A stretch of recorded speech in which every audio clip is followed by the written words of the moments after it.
Welcome back. Your quote for this week is: most people never reach their goals because they never become the person capable of achieving it. A new life requires a new identity. Obsess less over the outcome and more over becoming the person who can create it. Of course, it's hard. You're not just building new habits, you're going against years, sometimes decades of conditioning. This is from Let's Train the Brain. So, when we are trying to get a different outcome, when we're trying to be healthier, when we're trying to lose fat, while we're trying to build strength or get fitter, stronger, whatever it is, when we're trying to do something different, and this can also be starting a new business, starting a new career, going after your dream, whatever it is, you've got to accept that who you are and what you do every day has got to look a little bit different. It's got to be different. So, the old version of me could not be who I am today because she didn't, have she didn't have the behavior, she didn't have the way of thinking that I do today. And I really love this idea of obsess less over the outcome, because when we fixate on the outcome, it actually paralyzes us a lot. So a lot of people, if your goal is to get healthier and we just think, I want to be healthier, I want to be healthier, I want to be healthier, then that can distract us and paralyze us from actually paying attention and putting the time and effort into doing the thing, instead of thinking, obsessing over the outcome. Oh, I just want to be healthier, I just want to feel better, I just want to be able to wear that, this is unfair, I just want to wear that. Instead, think, what do I need to do today to become who I want to be? I need to go for a walk today, even though I can't be bothered. I need to go to the gym, even though I don't really feel like it. I need to not snooze that alarm. I need to eat meals that nourish my body, not just eat what I fancy all of the time and, snack and skip breakfast and get a chippy on the way home because I can't be bothered cooking. We need to show up differently to achieve differently. And we have to push ourselves out of our comfort zone. It's going to be hard. Of course, it's hard. You have had the habits that you've got for a long, long time, unless you've just recently recreated yourself.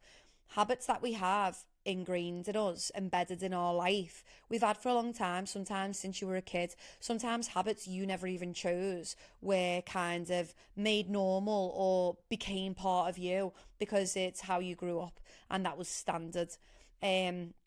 I remember years ago, one of my clients telling me that, every single meal she would use 2 tablespoons of butter because her mum just always used 2 tablespoons of butter. And I was like, I get that. And I'm sure those meals are tasty, but just because your mum always did it doesn't mean that you now need to do it now. We need to change that thing. We need to swap that thing out. We need to change how you build meals in order for you to become the person who you want to be and and feel the way that you want to feel. And it's down to the small things. It's when you set your alarm, it's when you go to bed, it's the screen time that you have with yourself, it's the food shop that you do. I used to have this habit and it comes from when I was little. My dad didn't live with me, and I remember every time he went to a petrol station, he always brought me sweets out the petrol station, and every time I went to a shop, I always got sweets. And for years, just as an adult, every single time I walked into a shop, I had to come out with chocolate or I had to come out with sweets because it was just the thing. It was just shop equals treat, shop equals treat, petrol equals treat. And it was just normal, and it's not his fault. He was treating me. But I had to say to myself at one point when I was in my early 20s, that's actually not sensible, because you go to the shop pretty much every day. You can't walk out with chocolate and sweets every day. You don't need to go to the petrol station right after you've had your lunch and come out with a packet of crisps and a chocolate bar. And that small thing just meant that I ate less shit. And it's just think about these small little things that you do automatically that you might need to change. And okay, it might feel hard. I remember the first few times I had to be like, no, you're not getting sweets, just pay for your petrol and go.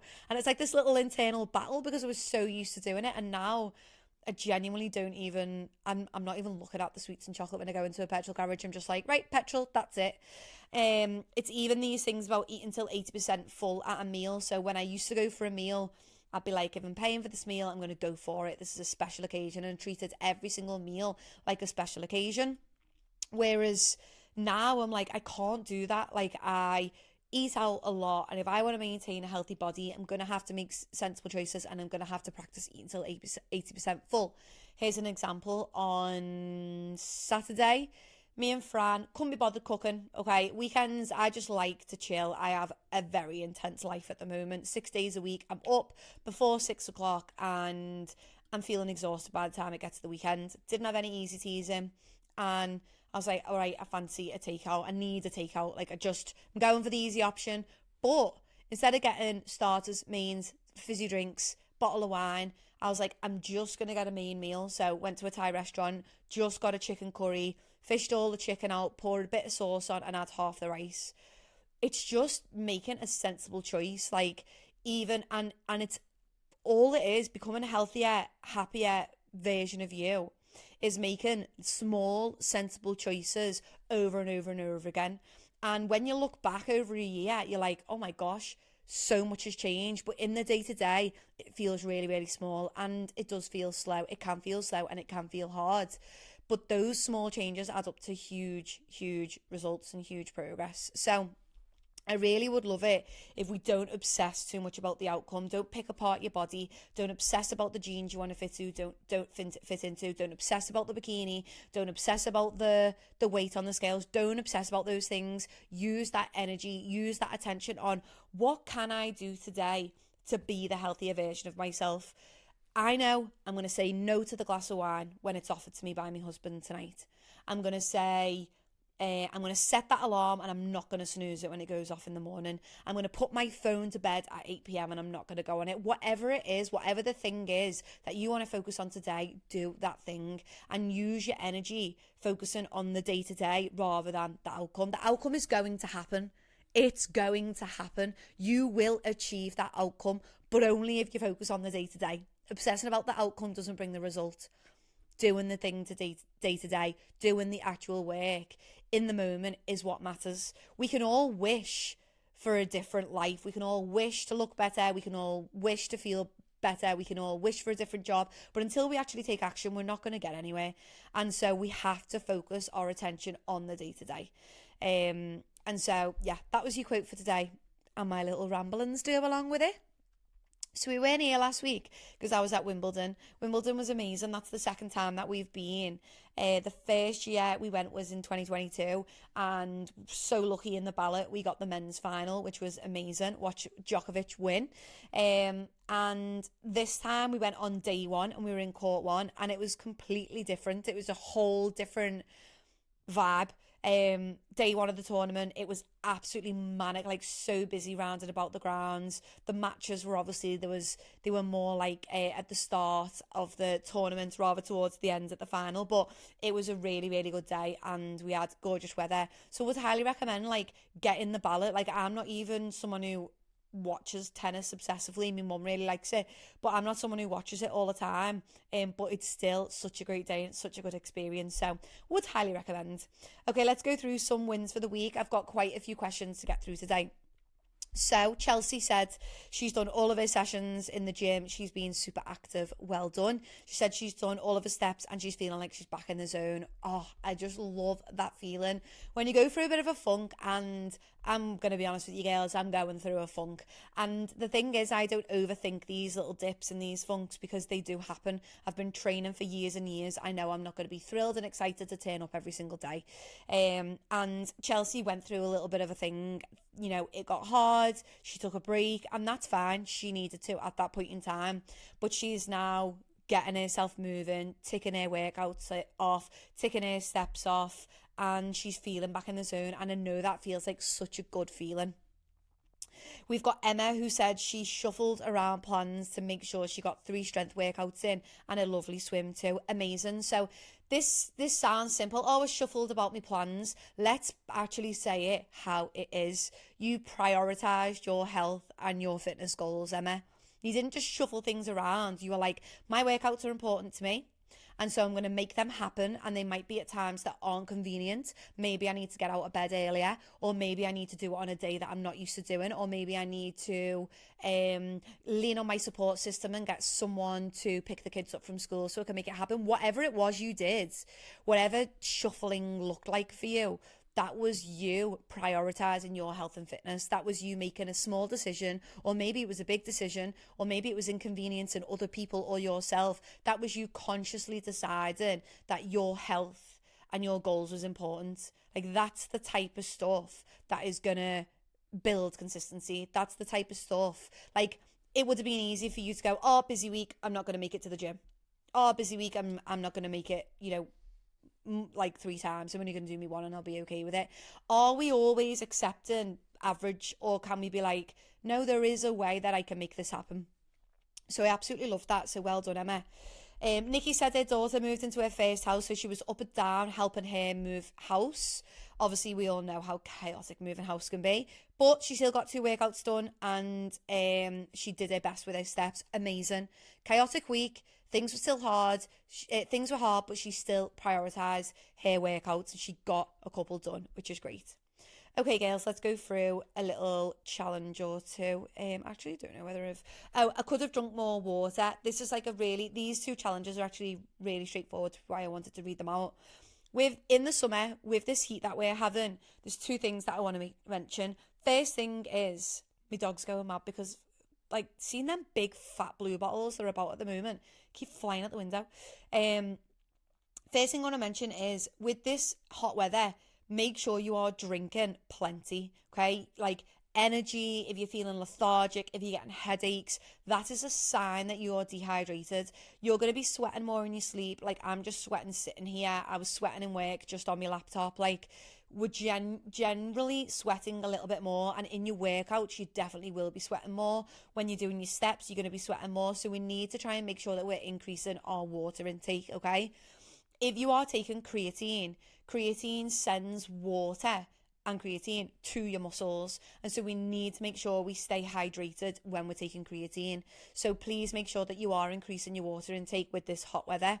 And then the second thing that I wanted to mention is electrolytes. So electrolytes are going a little bit mad at the moment. They're being marketed to the average person, and one of my clients basically told us the other day that she didn't realize that she was only supposed to have one one electrolyte a day. Basically, she was having them tablets, and if I'm going to say to anyone to have electrolytes, I would say, if you sweated a lot on a really hard workout or a really long hike or a hot and sweaty run, like, when you're dripping with sweat and you're like, hair's soaking, you are dripping with sweat, it could be a good idea to have electrolytes either during or after, or maybe before that workout.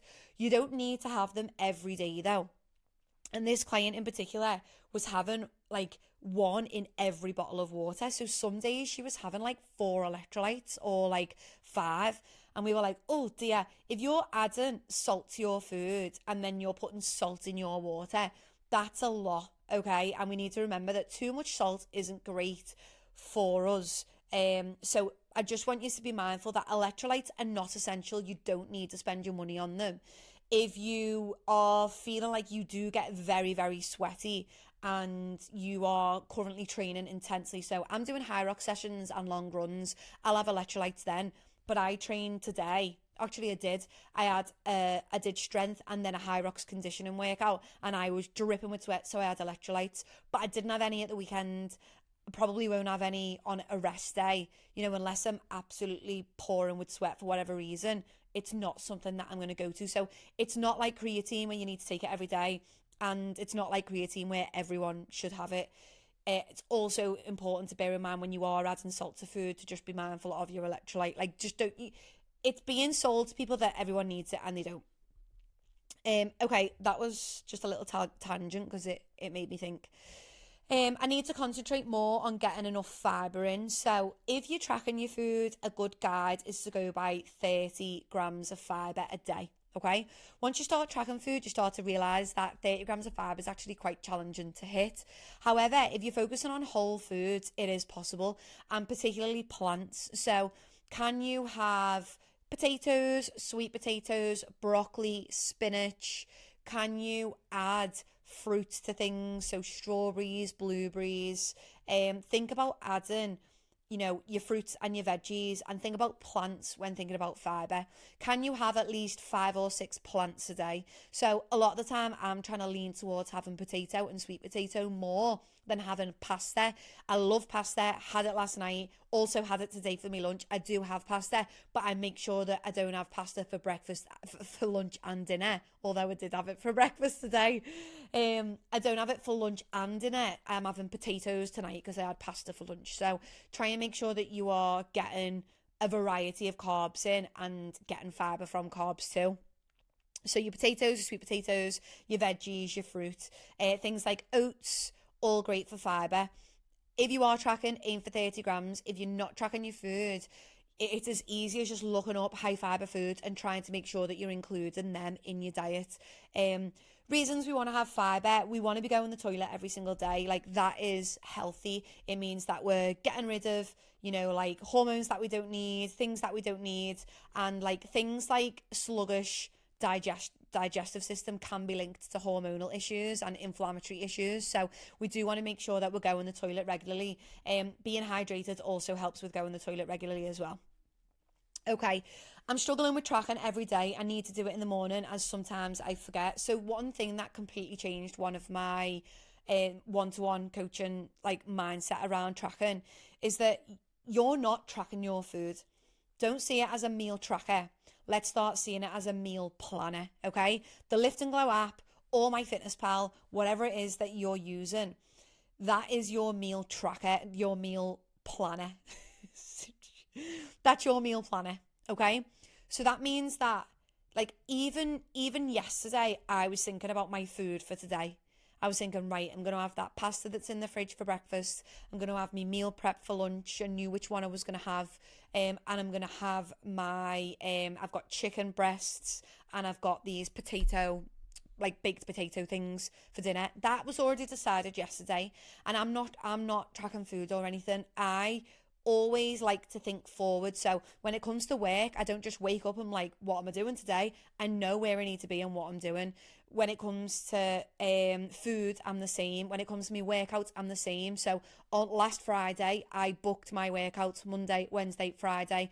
No, I'm going for a run on Tuesday. No, I'm going to do a run on Saturday. So those things are already decided in advance all the time. Let's try, even if organisation is not natural to you, because it's not natural to me, I have to try really, really hard at scheduling things and making sure things are thought about in advance. Okay, so before I go the shops this week, so I'm probably going to do my food shop tomorrow. Before I go, I'm going to have in my head, right, okay, I think I'm going to do a curry. I think I'm going to do some sort of beef mince dish, and I'm going to go in with a plan. I'm not going to just wing it.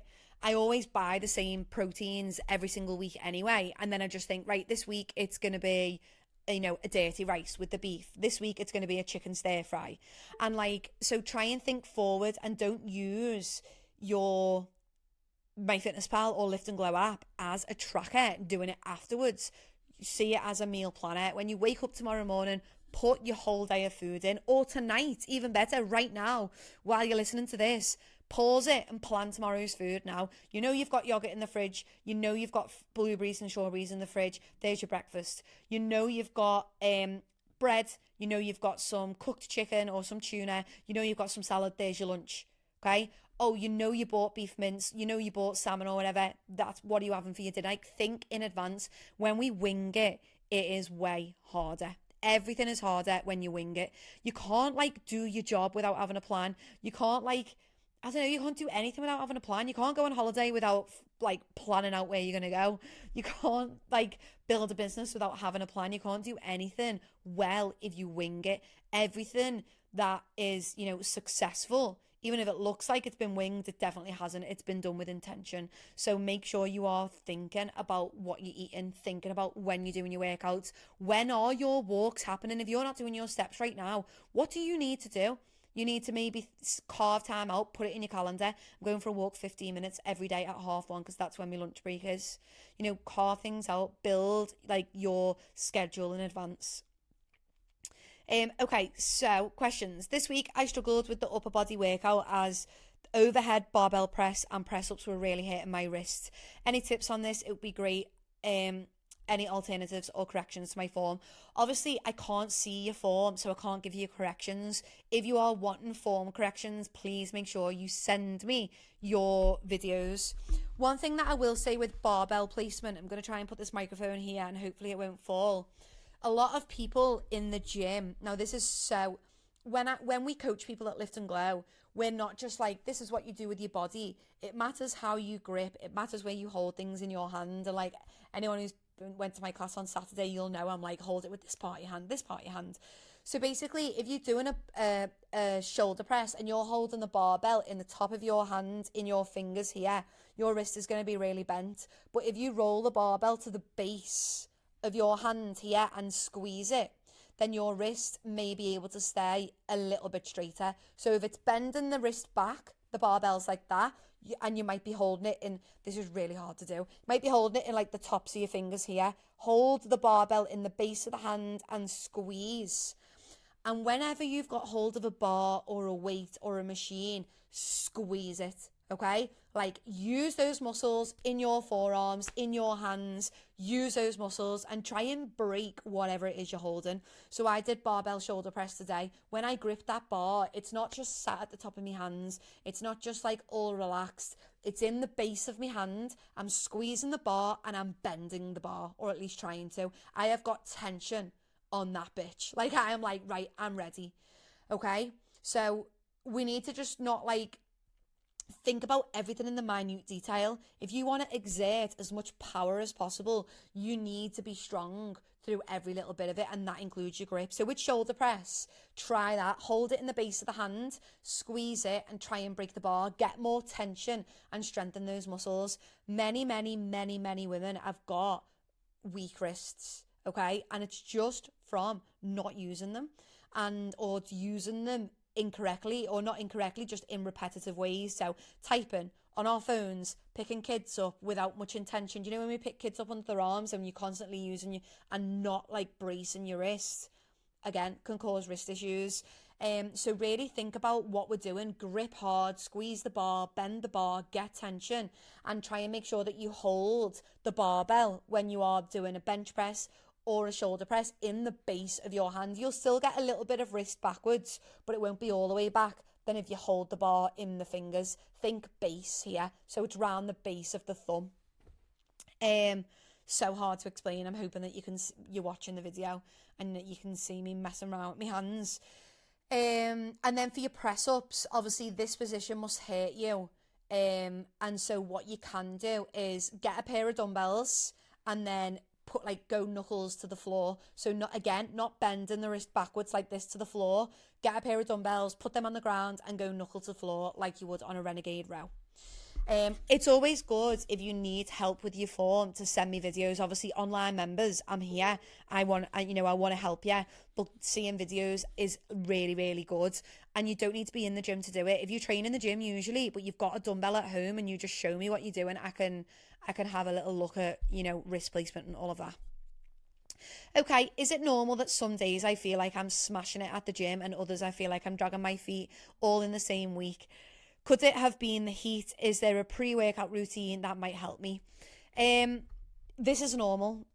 It's normal. Sometimes you're feeling it and sometimes you're not. I think what we need to remember is like this is a lifelong thing. Do you feel, right, let's put it this way. I absolutely fucking love my job. I can't even tell you. It makes me want to cry with like joy that I am so lucky to do something that I love, okay? I absolutely love my job. But there are days where I don't want to do it. There are days where I'm just like, oh gosh, got to do another Instagram post. Oh, my inbox is absolutely flooded. Oh, I've got a coach. And then I get there and I start doing it and I'm like, this is fine. This is good. Everything's great. And so this is normal. Like, another example, I absolutely can't bear cleaning my house. I hate it. But as soon as I'm 10 minutes in, I'm like, this is great. I love doing this. Like, I'm getting the dopamine hits. I'm already feeling good. Okay, so there's things that we do every day that we hate, and there's things that we do every day that we love. They don't always all feel great. Okay, like we're not always all going to be excited about going to the gym. We're not always going to be, excited about going to work and doing things that sometimes we love and sometimes we don't. Like, we just need to do what we need to do.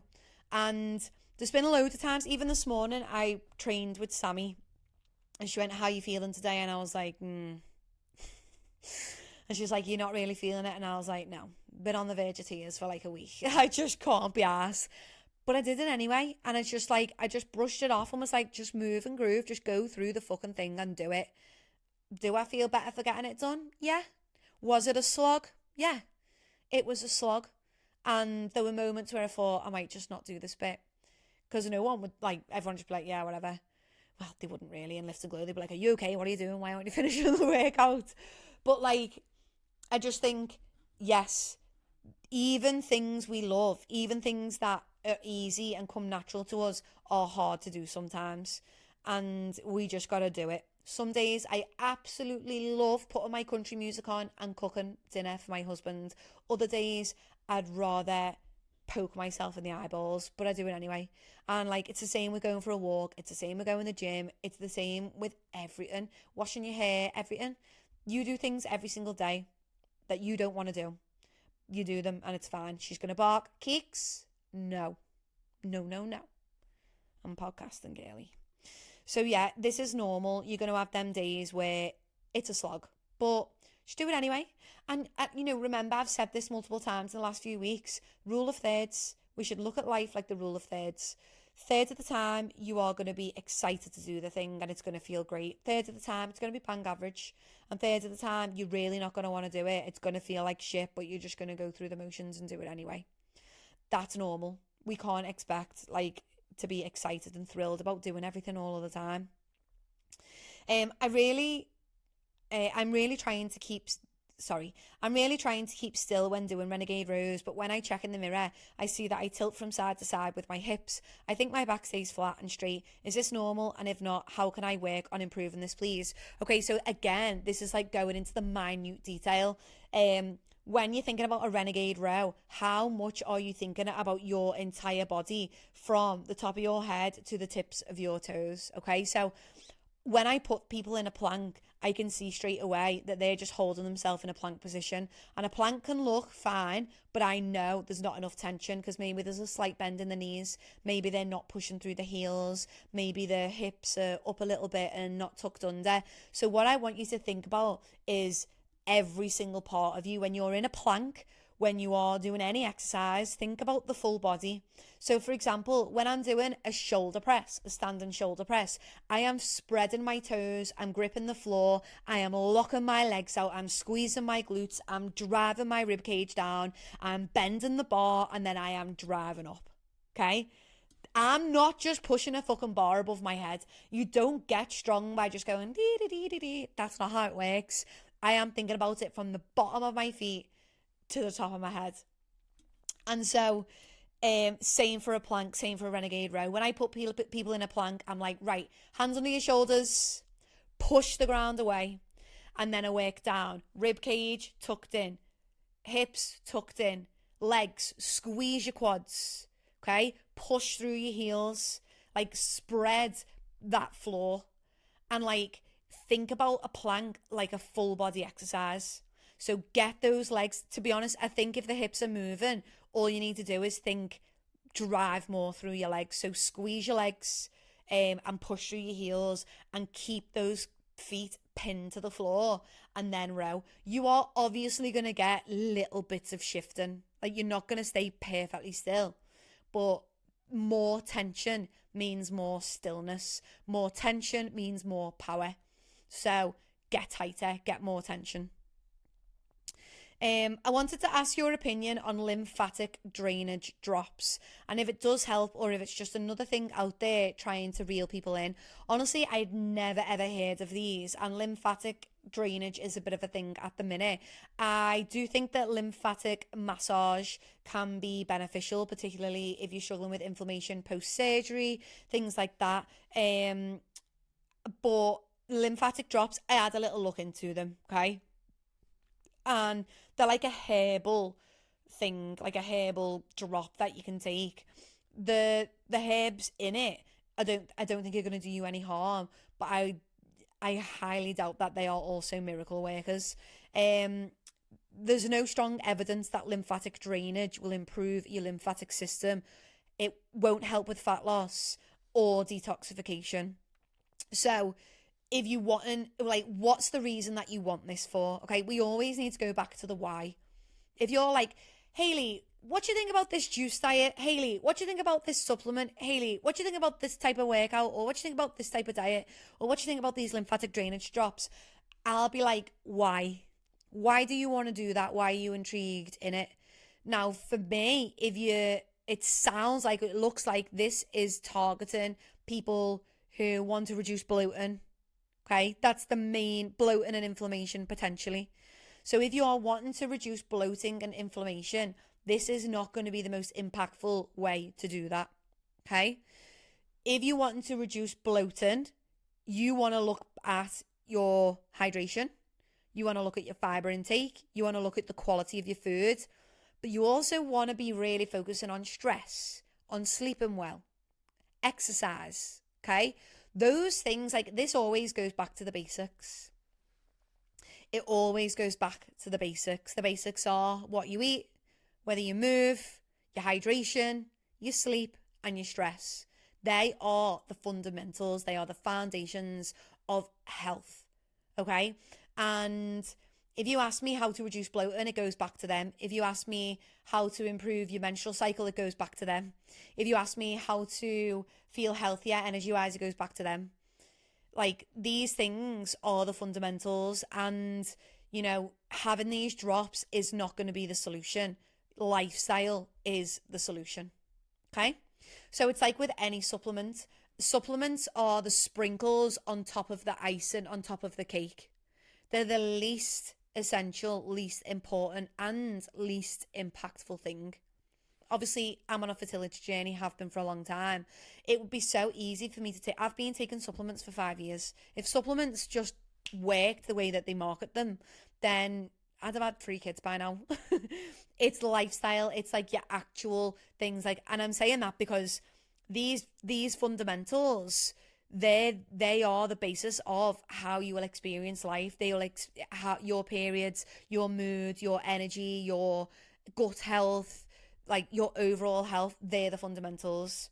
Supplements are just sprinkles on top of the icing, on top of the cake.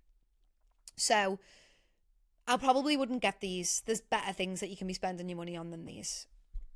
Is 3 strength training sessions in silhouette still good enough to see results?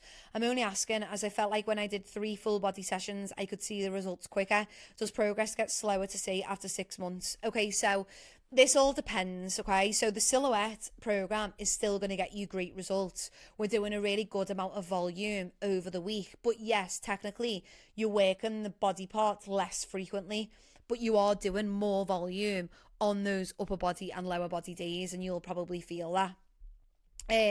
It's still an amazing way to get results. It's still a great way to get results. The thing that determines whether we see physical progress is, one, progressive overload. Are we actually pushing ourselves enough? So are you working hard enough? Are you really pushing yourself to failure? Or are you just like going through the motions every day? Like, are you actually, when was the last time you got a PB? When was the last time you tried to get a PB? Like, are you trying to lift heavier? Are you pulling ugly faces? Does it feel like you're going to pop a vein out your head when you're doing that last shoulder press? Like, when I was in Lift and Glow the other week and I was coaching, and I was like, why are we finishing a set when we've done the rep like it was butter? I want to see you fight for that fucking rep for 5 seconds, 8 seconds before you decide you failed it. Like, when you watch me or the coaches train, our reps don't look like this. Like, we'll do a few and then it's like absolute struggle city finishing the rep. And that could be on a squat, it could be on a bench press, a shoulder press, on a row. Like, it's a real struggle. And that's how it needs to feel for you. And a lot of women who are training on their own in the gym don't understand that intensity. It's not about speed. It's not about, like, you know, smashing the reps out. It's about real struggle. Is it impossible or almost impossible for you to do another rep? So are you actually applying progressive overload? Are you actually getting stronger? That's like so, so important for you to be making progress. And then also nutrition. So if you used to be in a calorie deficit and now you're not, you're going to see like faster physical changes when you're in a calorie deficit than when you're not. So has there been any changes to your nutrition? Have you gone from a deficit to maintenance?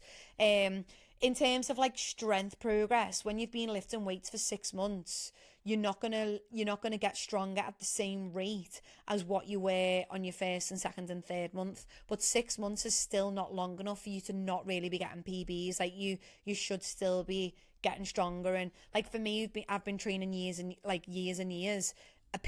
For me to get a PB is like, I might get one or two every now and again. I don't get them every single session, but when you're fairly new, you might get them every session. So I think my main thing with this is the program's great. The program's going to get you results, because it's still like a great amount of volume, and we're working the muscle groups. It's all about the level of intensity that you are putting into these sessions. Are you really working hard enough? Because for ages I thought I was working hard in the gym. And then I started working hard in the gym and was like, whoa.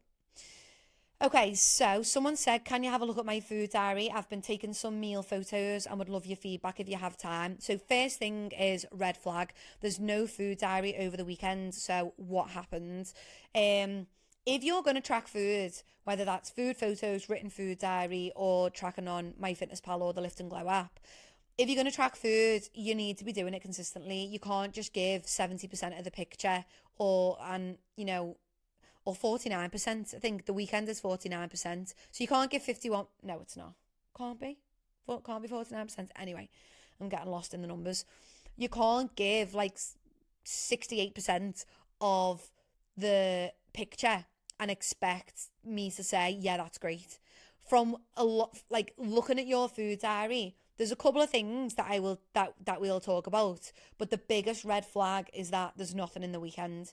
Now we know weekends tend to be where people can slip up a little bit because there's more temptation and all of that, but that doesn't mean you should stop being accountable. If you're gonna track, like my one-to-one coaching clients who send me food photos, I still expect food photos on a Saturday and Sunday.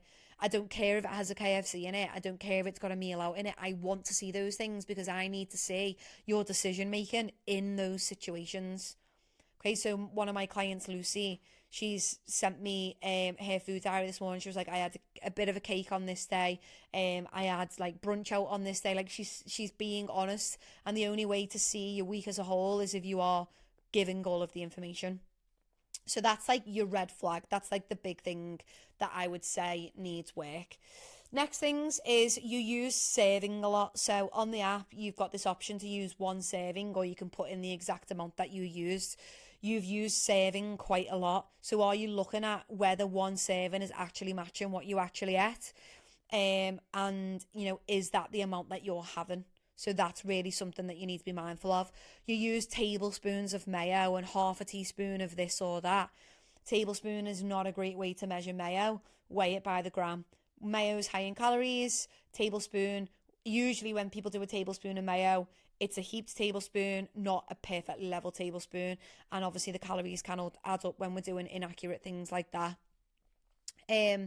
Are the portions you say you're having actually accurate? Because I see a lot of like round numbers, like 10 grams of peanut butter every single time. It's like, how are you getting 10 grams of peanut butter every single time? I would expect to see some little variations there, like 12 grams, 13 grams. Like, are you actually having that? 30 grams of tortilla chips, if that's not like is that an actual packet? Or are you being really specific with these portions? 30 grams of feta. Is that what we had, or are we guesstimating? They might be accurate. It's just what I'm asking. And then you exceeded your calories on the 3rd of July by about 300 calories, but you did have 300 less the day before. So this is an example of you calorie cycling, which is actually fine to do. So you can eat less one day and eat slightly more the other day. My only kind of beef with it is I usually say to only save like 150 to 200 calories a day. 10% of your calories can be borrowed rather than big chunks. 300 is not excessive, and you did use it the very next day, but just something to be mindful of so that energy levels are being well maintained. I hope you found that helpful. Obviously, with my one-to-one coaching clients, I do regular food diary reviews. So that's something that I do on a weekly basis. If you're a client of mine who's sending food photos, it's a daily basis. So yeah, if you are interested in one-to-one coaching, anyone, not just this person, but anyone, then just drop me a message and let me know, because it is more supportive. Obviously, it's more tailored, it's more one-to-one, and it does bring about faster results, especially if you're following a program and you know what to do, but you're just not doing it. One-to-one coaching is the accountability that you probably need. Aside from that, if you wanting to join the community, then click the link in the show notes. We've got the Confidence Club. So that is our online community of women who are getting stronger, fitter, healthier, and more confident without sucking the fun out of life. So that's the Lift and Glow online community. And then the gym community, we actually have closed our doors now until September, but please do get on the wait list if you are wanting to join. We're just taking a bit of a break from new starters, just to give our coaches a little chance to settle in to all the new members and to let the new members settle in. Literally 85 to 90% of people who've been joining the intro membership have been signing up as a monthly member. So we've brought a lot of new women into the community, and we can see a lot of new faces. So we want to make sure that we are fully supporting them before bringing any more in. So that's how to join us. Thank you all so much for listening. If you have any questions for me, please drop me a WhatsApp and let me know. And yeah, if you want to join the community, then click the link in the show notes. But if you have questions about any of it, then drop me a message and I'll be more than happy to help you. See you all again soon. Bye.